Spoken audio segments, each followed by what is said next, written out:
अस्सलाम वालेकुम जी। तो बच्चों आज हम आगाज़ करने लगे हैं अपनी एक अहम सीरीज़ का, जिस सीरीज़ का नाम है one paper MCQs preparation for competitive exam. तो कल बच्चों मैंने अनाउंसमेंट की थी कि मैं एक सीरीज़ स्टार्ट करने लगा हूँ, और उसमें मैंने आपको ये भी बताया था कि वन पेपर क्या होता है, इसका सिलेबस क्या होता है और इसकी तैयारी कैसे करनी है। तो बच्चों वन पेपर्स के अंदर तकरीबन 8 से 10 सब्जेक्ट होते हैं। आज इंशाल्लाह ताला मैं उन 10 सब्जेक्ट में से फ़र्स्ट नंबर पर जोग्राफ़िया को स्टार्ट करने लगा हूँ, और कोशिश करूँगा 10 से 12 लेक्चर्स के अंदर इसको कवर करने की कोशिश करूँ। तो आज का फ़र्स्ट लेक्चर है जिसके अंदर हम डिस्कस करेंगे dimension of the world, area and population of continents, highest and lowest continental altitude. उसके बाद ओशंस हैं, ओशंस के बाद सीज़ हैं और इम्पोर्टेंट आइसलैंड्स हैं। तो इंशाल्लाह ताला हम आज के लेक्चर्स में इनको कवर करने की कोशिश करेंगे। तो फर्स्ट लेक्चर है हमारा आज जोग्राफ़िया का। तो बच्चों तकरीबन 2500 साल पहले यूनान में एक बहुत बड़ा फ़लसफ़ी और साइंसदान पैदा हुआ जिसका नाम था एराटोस्थेनेस, जिसको फादर ऑफ जोग्राफ़िया भी बोलते हैं। ये एक अहम एमसीक्यूज़ बन सकता है। बच्चों इन्होंने सबसे पहले जियोग्राफिका नामी एक किताब लिखी। उन्होंने सबसे पहले ज़मीन का कुतर और महीत नापने की कोशिश की, और हैरत अंगेज़ तौर पर उनकी कैलकुलेशन आज की जदीद साइंस से बहुत मिलती जुलती है। इसलिए जब भी आप जोग्राफ़िया पढ़ें तो यूँ समझे कि ये इल्म हज़ारों साल पुरानी इंसानी क्यूरियोसिटी है। हम कहाँ रहते हैं, ज़मीन कितनी बड़ी है, पानी और खुश्की कहाँ कहाँ फैले हुए हैं। बच्चों चंद अहम एमसीक्यूज़ मैं स्टार्ट में ही आप लोगों के साथ शेयर कर देता हूँ। फादर ऑफ जोग्राफ़िया जो है ना वो एराटोस्थेनेस हैं, जो कि एक यूनानी थे। वर्ल्ड मैप को डिज़ाइन किया था एन एग्जामिनर ने, और पाकिस्तान का जो मैप है वो डिज़ाइन किया है मियाँ महमूद आलम ने। क्योंकि ये क्वेश्चन बने हैं इसलिए मैं आपके साथ शेयर कर रहा हूँ। तो फर्स्ट जो हमारा टॉपिक है वो है डायमेंशन ऑफ द वर्ल्ड। तो ये हिस्सा ज़मीन की लंबाई, चौड़ाई और शक्ल के बारे में है, यानी ज़मीन के पैमानों की हम बात करेंगे। सबसे पहले हम देखते हैं इक्वाटोरियल डायामीटर ज़मीन का कितना है। सबसे पहले बच्चों हम समझने की कोशिश करते हैं कि डायामीटर क्या होता है। बच्चों सर्कल के सेंटर से अगर कोई एक लाइन पास हो रही हो तो इसको बोलते हैं डायामीटर, और यहाँ पर जिक्र किया गया इक्वाटोरियल डायामीटर। ये क्या होता है? ये ज़मीन का वो कुतर होता है जो ख़त इस्तवा, जिसको इक्वेटर कहते हैं, उससे गुज़रता है, और ये ज़मीन का सबसे बड़ा हिस्सा है क्योंकि इक्वेटर पर ज़मीन ज़्यादा फुली हुई है। यानी कि अगर ज़मीन को कुछ इस तरह हम ड्रा करें तो इसके इस तरह इसको बोलते हैं इक्वेटर। इस इक्वेटर से जो लाइन पास हो रही है इसको बोलते हैं इक्वेटोरियल डायामीटर। तो ये ज़मीन का है 12,764 किलोमीटर। उसके बाद हम बात करते हैं पोलर डायामीटर की। अगर यही ज़मीन है तो ज़मीन की ये वाली साइड और ये वाली साइड इसको बोलते हैं पोलर। तो सॉरी पोल बोलते हैं। दोनों पोल्स के दरमियान मतलब कुछ इस तरह जो एक कुतर है उसको हम क्या बोलते हैं? पोलर डायामीटर बोलते हैं। ये तकरीबन 12,721 किलोमीटर है। यानी इक्वेटोरियल डायामीटर जो है ना ये 12,764 किलोमीटर है, और जो पोलर डायामीटर है ये 12,721 किलोमीटर है। इन दोनों के फ़र्क की बात करें तो वो 43 किलोमीटर है। यानी ज़मीन थोड़ी फुली हुई है, और कितनी ज़्यादा फुली हुई है? तकरीबन 43 किलोमीटर। तो ये डायामीटर की जो हमने बात की, ये डायामीटर जो है ना ये ज़मीन के सेंटर से पास होता है। अगर वो ज़मीन के हॉरिजेंटल अगर पास हो रहा है तो वो इक्वेटोरियल डायामीटर है, और अगर वो वर्टिकली जो है ना वो पास हो रहा है ज़मीन के सेंटर से तो वो पोलर डायामीटर होगा। उसके बाद मीन डायामीटर की बात करें तो मीन यानी औसत हम कैसे निकालते हैं, इन दोनों को जमा करो और 2 पर तकसीम कर दो तो आपके पास 12,750 किलोमीटर जो है ना ये इसका मीन डायामीटर आएगा। उसके बाद बच्चों इक्वेटोरियल सरकमफेरेंस की बात कर रहे हैं। सरकमफेरेंस क्या है, मतलब कि ज़मीन के अगर एक कोने से इंसान चलना शुरू करे और चलता हुआ ज़मीन का चक्कर मुकम्मल करने के बाद दोबारा फिर उसी जगह पर आ जाए तो ये उसका क्या कहलाएगा, सरकमफेरेंस कहलाएगा। और अगर वो हॉरिजॉन्टल मूव करेगा तो ये इक्वेटोरियल सरकमफेरेंस होगा, और अगर वो वर्टिकली इंसान मूव करेगा तो वो मेरिडोनियल सरकमफेरेंस होगा। इक्वेटोरियल सरकमफेरेंस की बात करें तो वो 40,100 किलोमीटर है, और अगर मेरिडियनल सरकमफेरेंस की बात करें तो वो 40,033 किलोमीटर है। यानी अगर ज़मीन पर कुछ इस तरह मूव करें यानी राइट से लेफ़्ट या लेफ़्ट से राइट मूव करें और दोबारा उसी जगह पर आए तो 40,100 किलोमीटर कवर होगा। और अगर हम पोल की तरफ जाएं, ऊपर की तरफ जाएं और घूमकर दोबारा उसी जगह पर वापस आ जाएं तो ये मेरिडोनियल सरकमफेरेंस होगा, वो तकरीबन 67 किलोमीटर जो है ना वो कम है। यानी इन दोनों का फ़र्क करें तो वो 67 किलोमीटर बनता है। उसके बाद हम बात करते हैं एरिया ऑफ सरफेस की।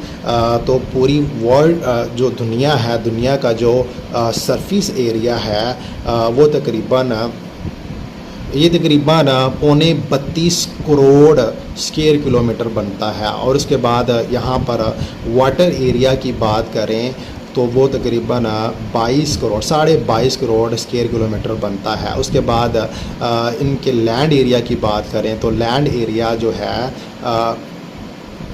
9 करोड़ 17 लाख के करीब बनता है। और अगर वॉल्यूम की बात करें तो वो 4 करोड़ 71 लाख 81,965 क्यूबिक किलोमीटर होगा।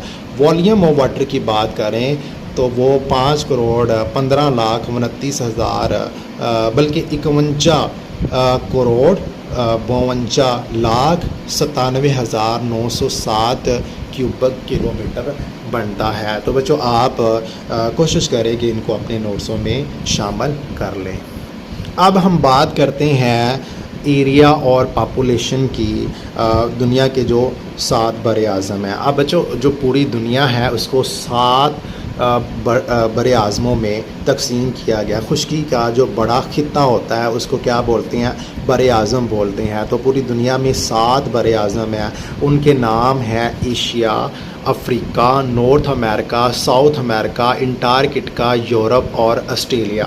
तो बच्चों यहाँ पर इनका एरिया मेंशन किया गया है और टोटल एरिया में इनकी परसेंटेज कितनी है वो भी यहाँ पर मेंशन की गई है। तो बच्चों एरिया वाइज ये लिखे हुए हैं। सबसे ज़्यादा एरिया एशिया का है, उसके बाद अफ्रीका का है, तीसरे नंबर पर नॉर्थ अमेरिका है, चौथे नंबर पर साउथ अमेरिका, अंटार्कटिका, यूरोप और ऑस्ट्रेलिया। ये कई दफ़ा क्वेश्चन बनते हैं कि सबसे ज़्यादा एरिया किस कॉन्टिनेंट का है और सबसे कम एरिया किस कॉन्टिनेंट का है। तो ये जितना लैंड एरिया जो है ना वो शेयर कर रहे हैं टोटल का वो भी यहाँ पर मेंशन कर दिया है। उसके बाद हम अप्रोक्सीमेटली पॉपुलेशन की बात करते हैं 2025 के अकॉर्डिंग मिलियंस में। तो एशिया की आबादी 4800 मिलियन है, अफ्रीका की आबादी 1500 मिलियन है, नॉर्थ अमेरिका की 600 मिलियन, साउथ अमेरिका की 440 मिलियन और अंटार्कटिका में लोग नहीं हैं। और जो अगर कोई लोग हैं तो वो आर्जी गए हुए हैं वहाँ पर रिसर्च और तहकीक के लिए। वो तकरीबन 4000 लोग वहाँ पर बसते हैं। यूरोप की आबादी 750 मिलियन है, ऑस्ट्रेलिया की आबादी 45 मिलियन है। तो इनकी परसेंट ऑफ टोटल पॉपुलेशन की बात करें तो 59% जो ना वो एशिया का है, 18.4% अफ्रीका का, 7.4% नॉर्थ अमेरिका का। बच्चों ये मैंने सारे मेंशन कर दिए हैं। उसके बाद डेंसिटी पीपल पर किलोमीटर स्क्वायर, 1 किलोमीटर स्क्वायर में कितने लोग बसते हैं। तो एशिया में 109.5, अफ्रीका में 49.5 और उसके बाद नॉर्थ अमेरिका में, ये सारे मैंने मेंशन कर दिए हैं। और अगर हम बात करें कि सबसे ज़्यादा गुंजान आबाद जो कॉन्टिनेंट कौन सा है, तो वो एशिया है। एशिया रकबे के लिहाज से भी सबसे ज़्यादा है और आबादी के लिहाज से भी सबसे ज़्यादा है। तो बच्चों कुल बर-ए-आज़म 7 हो गए। सबसे बड़ा रकबा एशिया का है, सबसे छोटा रकबा ऑस्ट्रेलिया का है, जिसको हम ओशिनिया भी बोलते हैं। सबसे ज़्यादा आबादी एशिया की है, तकरीबन 59% 4800 मिलियन, और सबसे कम आबादी जो है ना अंटार्कटिका की है 0.008%, यानी कि आरजी जो लोग हैं वहाँ पर 4000 रहते हैं। तो बच्चों इनको याद रखने के कुछ ट्रिक हैं, वो भी मैं आपके साथ शेयर करता हूँ। सबसे पहले हम पॉपुलेशन के लिहाज से बर-ए-आज़मों को देखते हैं। सबसे पहले एशिया, उसके बाद अफ्रीका, फिर यूरोप, फिर नॉर्थ अमेरिका की आबादी, उसके बाद साउथ अमेरिका की, फिर ओशिनिया की और अंटार्कटिका की। तो बच्चों इसके लिए एक वर्ड है, ये आप लोग याद कर लो। Ali Abdi eats nuts sweets orange apple. तो अली के ए एशिया है, आब्दी का ए अफ्रीका है, ईट्स का ई यूरोप है, नट्स का एन जो है ना वो नॉर्थ अमेरिका है, उसके बाद स्वीट्स का एस साउथ अमेरिका है, ऑरेंज का ओ ओशिनिया है, और एप्पल का ए अंटार्कटिका है। उसके बाद ट्रिक 2 है बच्चों, कॉन्टिनेंट एरिया याद रखने का ट्रिक भी मैंने यहाँ पर मेंशन कर दिया है कि सबसे ज़्यादा एरिया किसका है, दूसरे नंबर पर किसका है, तीसरे नंबर पर किसका है। तो ये एक वर्ड है, all amazing Nations should always enjoy oceans. तो ऑल का ए एशिया, अमेजिंग का ए अफ्रीका, नेशंस का एन नॉर्थ अमेरिका, और शुड का एस साउथ अमेरिका, ऑलवेज का ए अंटार्कटिका, एंजॉय का ई यूरोप है, और ओशंस का ओ ओशिनिया यानी कि ऑस्ट्रेलिया है। उसके बाद बच्चों बात करें कि total land area of all continent जो है ना वो यहाँ पर मैंने मेंशन किया है। उसके बाद अगर माइल्स में पूछे तो वो भी यहाँ पर मेंशन कर दिया है। और 29.1% जो है ना वो अर्थ सरफेस है। उसके अलावा तकरीबन 71% जो है ना वो ओशंस हैं। तो अब 1 माइल जो है ना वो 1.6 किलोमीटर के बराबर होता है। उसके बाद बच्चों नेक्स्ट हम देखते हैं highest and lowest continental altitude. तो बच्चों 7 बर-ए-आज़म है। 7 बर-ए-आज़म में सबसे पहले हम एशिया की बात करते हैं। एशिया का सबसे ऊंचा पॉइंट वो माउंट एवरेस्ट पहाड़ है, यानी कि ये किधर है, ये नेपाल और तिब्बत के इलाके में है। इसकी अगर एलिवेशन की बात करें, हाइट की बात करें, तो ये 88-48 मीटर बनती है, और बाद इस यहाँ पर 88-43 मीटर लिखी हुई है। और एशिया का जो सबसे लोएस्ट पॉइंट है यानी डेप्थ वाला तो वो डेड सी है, और डेड सी और ये 14-22.10 फिट जो है ना नीचे की जानब है। यानी कि ये वाली जो हाइट है ये मीटर्स में है। हाईएस्ट पॉइंट जो है ना वो मीटर में मेंशन किए गए हैं, और जो सी लेवल जो है ना वो फिट में मेंशन किए गए हैं। उसके बाद है साउथ अमेरिका। साउथ अमेरिका का जो हाईएस्ट पॉइंट है वो है अकोंकुका, यानी ये किधर है, ये अर्जेंटीना में है। एक पहाड़ है, 6960 मीटर जो है ना इसकी एलिवेशन है, और लोएस्ट पॉइंट भी अर्जेंटीना में है जो कि है -105 फिट। नॉर्थ अमेरिका में माउंट मिकनली है जो कि यूएसए में है, 6200 मीटर जो है ना ये इसकी हाइट है। और उसके बाद लोएस्ट पॉइंट ग्रीनलैंड में है, -15-12.4 आएगा। उसके बाद अफ्रीका की बात करें तो अफ्रीका में माउंट किलिमंजारो है जो कि तंजानिया में है, 5896 मीटर ये ऊंचा है। लेक असल जो है ना ये यहाँ का लोएस्ट पॉइंट है। माउंट एलिबस जो कि रशिया में है, यूरोप का सबसे बड़ा हाईएस्ट पॉइंट है। इसकी ऊंचाई 5634 है। और उसके बाद कैस्पियन सी में जो सी लेवल जो है ना बिलो सी लेवल जो है ना वो -28.01 है। उसके बाद अंटार्कटिका आ गया। अंटार्कटिका का सबसे ऊंचा हाईएस्ट पॉइंट जो है ना वो विंसन मैसिव है। अंटार्कटिका में 4893 मीटर ये ऊंचा है। और अंटार्कटिका में ये मकाम है जहाँ पर जो है ना बिलो सी लेवल यानी फिट बिलो सी लेवल यहाँ पर मेंशन किया गया है, वो -25 40.6 है। ऑस्ट्रेलिया का हाईएस्ट पॉइंट जो है ना वो भी मेंशन किया गया है, और यहाँ का जो लोएस्ट पॉइंट है वो लेक एरे है जो कि साउथ ऑस्ट्रेलिया में मौजूद है। जी तो बच्चों, अभी हम बात करेंगे ओशंस की। पूरी दुनिया में 29% खुश्की है और 71% जो है ना पानी है। तो जो समुंदर है इसको जो पानी है, जो 71% पानी है बच्चों, उसको 5 हिस्सों में बांटा है। यानी खुश्की को, जैसे खुश्की के बड़े किताब को 7 हिस्सों में बांटा है, इसी तरह समुंदर को, समुंदर एक ही है, सारा एक दूसरे के साथ जुड़ा हुआ है, उसको कितने हिस्सों में बांटा है? 5 हिस्सों में बांटा है। तो वो ओशन जो है ना, सबसे बड़ा जो ओशन है वो पैसिफिक ओशन है, उसके बाद अटलांटिक ओशन है, तीसरे नंबर पर इंडियन ओशन है, चौथे नंबर पर साउथर्न ओशंस है, और 5वें नंबर पर जो है ना वो आर्कटिक ओशन है। इनमें सबसे बड़ा ओशन जो है ना वो पैसिफिक है, और सबसे छोटा जो ओशन है वो आर्कटिक ओशन है। इनको याद रखने के लिए एक वर्ड आपको याद रखना पड़ेगा, पैसा। अगर ये पैसा याद हो गया तो इनकी तरतीब भी आपको याद रह जाएगा, ये भी पता चल जाएगा कि कितने हैं, और उसके बाद इनकी तरतीब भी याद रह जाएगी कि बड़ा कौन सा और सबसे छोटा कौन सा है। पी से पैसिफिक, ए से अटलांटिक, आई से इंडियन, एस से साउथर्न, और ए से आर्कटिक ओशन। और उसके बाद बच्चों ये जो ओशंस हैं, ओशंस के अंदर सीज़ होते हैं, यानी ओशंस के अंदर सीज़ हैं, यानी एक बड़े ओशंस के अंदर चंद सीज़ हो सकते हैं। तो इम्पोर्टेंट सीज़ जो है ना, बल्कि इम्पोर्टेंट नहीं बल्कि सारे ही मैंने यहाँ पर मेंशन कर दिए हैं। ये तकरीबन 12 सी हैं बच्चों। सबसे बड़े सी की बात करें तो वो साउथ चाइना सी है, किधर है? ये पैसिफिक ओशन में है। दूसरे नंबर पर कैरिबियन सी है, तीसरे नंबर पर मेडिटेरियन सी है, चौथे नंबर पर बेरिंग सी है। तो बच्चों ये मैंने सारे मेंशन कर दिए हैं। इसमें से ये जस्ट यही पूछा जा सकता है कि सबसे बड़ा ओशन कौन सा है, सॉरी सीज़ कौन सा है। तो सबसे बड़े सी की बात करें तो वो साउथ चाइना सी है, और सबसे छोटे सी की बात करें तो वो बाल्टिक सी है।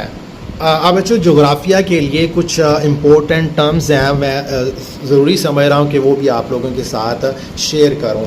तो बच्चों यहाँ पर मैंने एक वर्ल्ड का मैप या एक ग्लोब बनाने की कोशिश की है।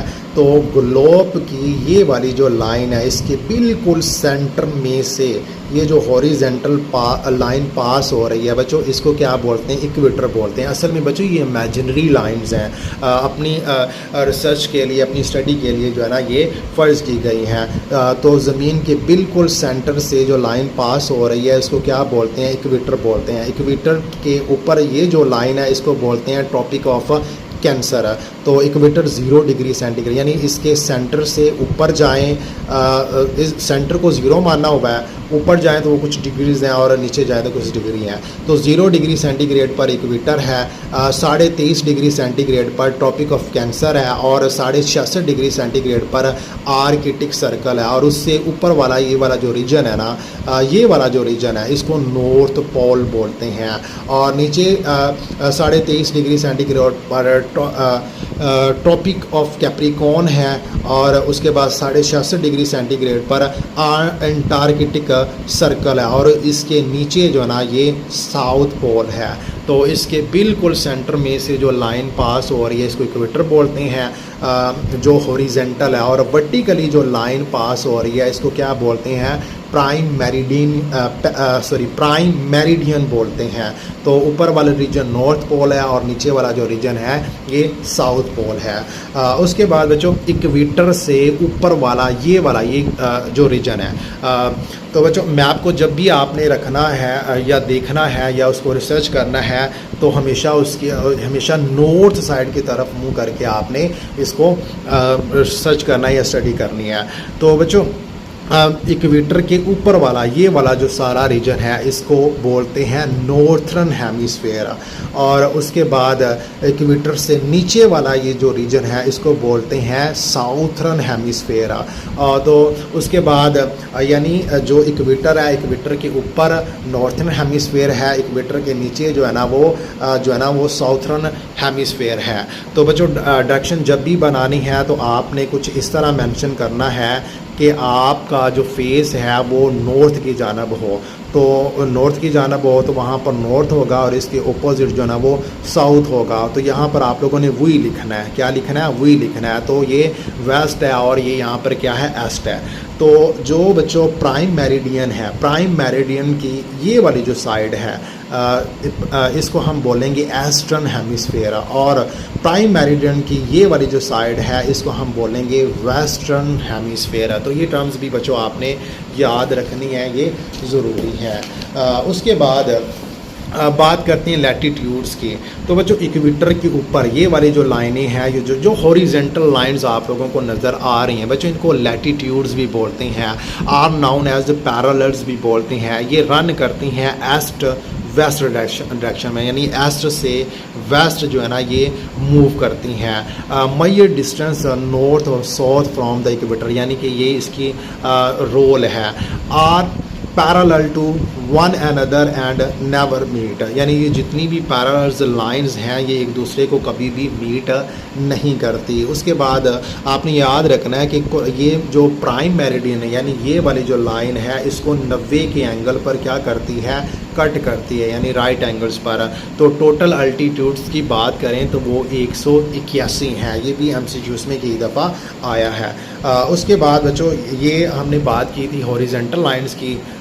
तो अब ये जो वर्टिकल लाइन है ये इसको बोलते हैं प्राइम मेरिडियन। तो ये जो वर्टिकल लाइन है इनको मेरिडियंस बोलते हैं। ये रन करती हैं नॉर्थ से साउथ डायरेक्शन में। उसके बाद बच्चों मेजर डिस्टेंस ईस्ट और west of the prime meridian cross the equator at right angle. तो ये इक्वेटर को राइट एंगल पर क्या करती हैं? कट करती हैं। आर इक्वल इन लेंथ, ये जितनी भी हैं सारी लेंथ में इक्वल हैं। तो इनको टोटल्स इनकी बात करें तो ये 360 हैं। इनको लॉन्गिट्यूड्स बोलेंगे और पहले जो हमने पढ़ा है लैटिट्यूड्स हैं। उसके बाद बच्चों आपने याद रखना है कि 1 degree of longitude is 4 minutes. It is because they are 360 of longitude, क्योंकि टोटल जो है ना वो 360 लॉन्गिट्यूड्स हैं। तो 1 यानी 360 डिग्री है, 1 डिग्री का मतलब होगा 4 मिनट्स, क्योंकि ज़मीन अपने एक्सेस के गिर्द 24 घंटों में एक चक्कर मुकम्मल करती है। The earth take 24 hour to complete 1 rotation और टू कवर 360 ऑफ लॉन्गिट्यूड, यानी ज़मीन को अपने एक्सेस के गिर्द या 360 डिग्री सेंटीग्रेड कवर करने के लिए 24 घंटे लगते हैं। This mean that the earth cover 15 degree centigrade of longitude every hour, यानी 1 घंटे के अंदर ये कितनी कवर करती है? 15 कवर करती है। 1 degree of longitude takes 4 minute, यानी 4 minute 1 over is equal to 60 minute divided by 15 degree per hour. तो ये किसके बराबर आएगा? 4 मिनट्स पर लॉन्गिट्यूड, तो जो मैंने ऊपर मेंशन किया था। बच्चों अगर आप चाहते हो कि जो मैंने सीज़ मेंशन किए हैं उनके एरिया और एवरेज डेप्थ भी आपको पता होनी चाहिए, तो वो यहाँ पर मेंशन की है। आप क्या करो कि अपने नोट्सों में इनको भी शामिल कर लो। अभी के लिए बच्चों थैंक यू वेरी मच। अल्लाह हाफिज़।